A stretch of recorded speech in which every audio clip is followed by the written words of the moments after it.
आदरणीय बंधु भगिनी, श्रीमद् भगवद गीता भगवान के मुंह से निकली हुई वाणी है। विचार करके हम देखते हैं तो अपने पूर्वजों पर, अपने ऋषियों पर, अपने मुनियों पर हम सब लोगों को गर्व का भाव रखना चाहिए। कितना सूक्ष्म चिंतन प्रकृति के बारे में, स्वयं के बारे में हमारे पूर्वजों ने किया है, बिना किसी विज्ञान के उच्च संसाधनों के कैसे उन लोगों ने किया होगा, यह सोचकर ही आश्चर्य होता है।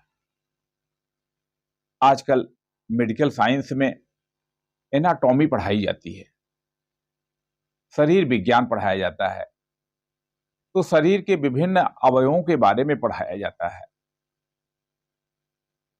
लेकिन प्राचीन काल में जिस प्रकार से हमारे पूर्वजों ने शरीर के बारे में 24 प्रकार के तत्वों की चर्चा किया है सांख्य शास्त्र में, उसी बात को भगवान श्री कृष्ण ने गीता में भी चर्चा किया है।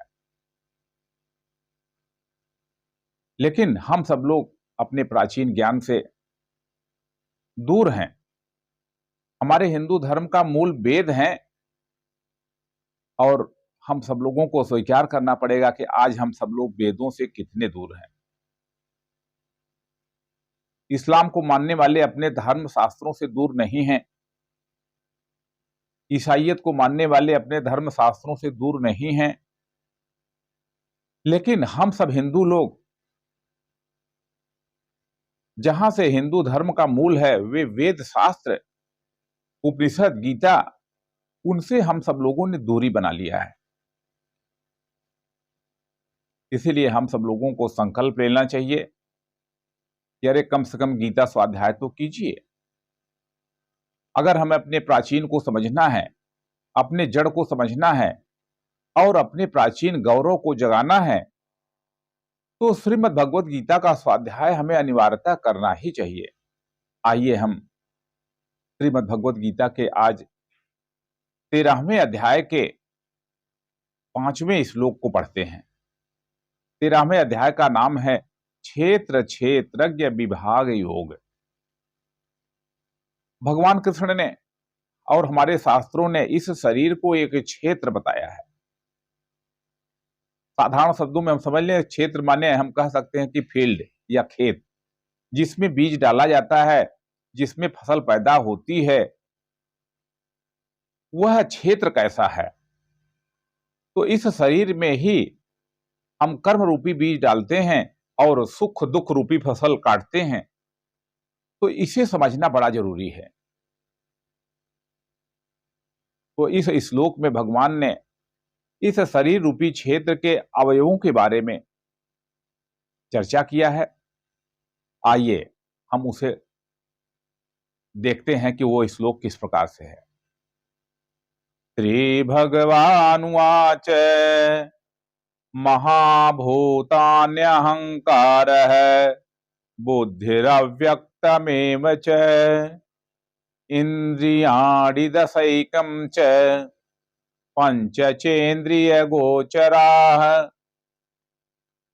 भगवान ने कहा कि हे अर्जुन, 5 महाभूत, 1 अहंकार, बुद्धि, अव्यक्त मूल प्रकृति और 10 इंद्रियां तथा 1 मन और 5 इंद्रियों के विषय।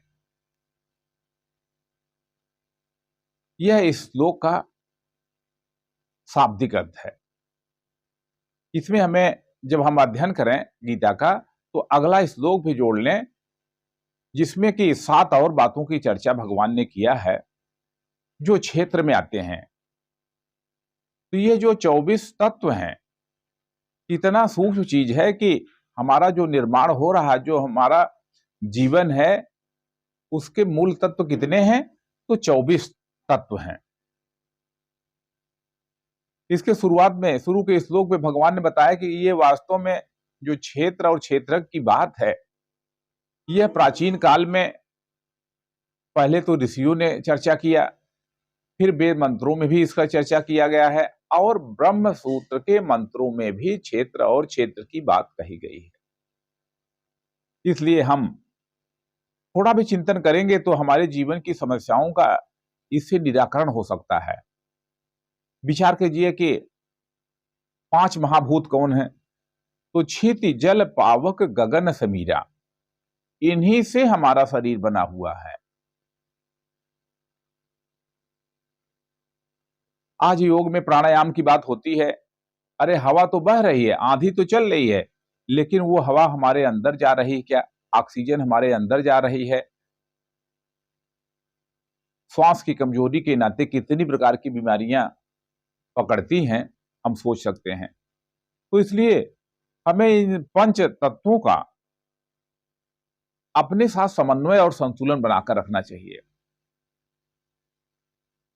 बहुत से लोग हैं जल बहुत कम पीते हैं और बहुत से लोग जो कि दूषित जल पीते हैं, उनसे भी कितनी प्रकार की बीमारियां हो जाती हैं। जो संक्रमण से फैलने वाली बीमारियां हैं, वह तो हवा से, पानी से ज्यादातर मात्रा में फैलती हैं। इसलिए ये जो पंचभूत हैं, कहा जाता है कि अगर हमारे शरीर के अंदर जो अग्नि है, जठराग्नि है, वो मंद हो गई तो भोजन ही नहीं पचेगा। तो इसलिए हमें अपने अंदर जो 5 भूत हैं, जिनसे हमारा शरीर निर्मित हो रहा है, वे हमारे कॉन्स्टिट्यूएंट है, हमारे भाग हैं, उनको भी हमें संतुलित करना है। इसी प्रकार से जो अहंकार है, आप देखिए कि हम सभी लोग अहंकार से पीड़ित हैं, प्रताड़ित हैं। कितने प्रकार का अहंकार हम जन्म के बाद प्राप्त कर लेते हैं। जब एक बालक होता है तो उसके अंदर कोई अहंकार नहीं होता है, वो बिना वस्त्र के भी टहलता है। उसको ये पता नहीं है कि हम पंडित हैं कि ठाकुर हैं कि क्या है। उसे छोटे बड़े अपमान सम्मान का भी कोई विचार नहीं होता है। लेकिन जब बालक बड़ा हो जाता है तो उसका अहंकार बढ़ता जाता है और उस अहंकार के नाते कितनी प्रकार की समस्याओं का सामना हम लोग कर रहे हैं, इसको आप देख सकते हैं। बुद्धि हमारी कहाँ रहती है? एक बड़े विद्वान ने कहा कि बुद्धि तो निर्णय के ऊहापोह में हमारी फंसी रहती है कि हम निर्णय नहीं कर पाते हैं कि डायबिटीज है, मिठाई खाएं कि न खाएं। हम ये निर्णय नहीं कर पाते हैं कि हमें पढ़ने के लिए उठना चाहिए तो हम कितने बजे उठें, और बाद में पछताते हैं। तो ये जो बुद्धि है, जब ऊहापोह में फंसी रहती है कि ये करें कि वो करें, ये करें कि वो करें, तो बड़ी समस्या हो जाती है। तो ये जो बुद्धि है, ये भी हमारे शरीर का क्षेत्र का एक बड़ा आवश्यक अंग है। और जो मूल प्रकृति है, जो कि दिखाई नहीं पड़ती है, वो भी बड़ी महत्वपूर्ण है। इसी प्रकार से 10 इंद्रियां, इंद्रियाण दशैक्यम च, और एक मन। ये तब बातों को हम सब लोग जानते हैं कि अगर हम मन पर ही थोड़ा विचार कर लें कि मन कितना चंचल है, मन से हम कितना सुखी दुखी होते हैं। थोड़ी देर में हमारा मन डामाडोल हो जाता है। मन हमारा संकल्प, मन यानी क्या? संकल्प और विकल्प, यह अथवा वह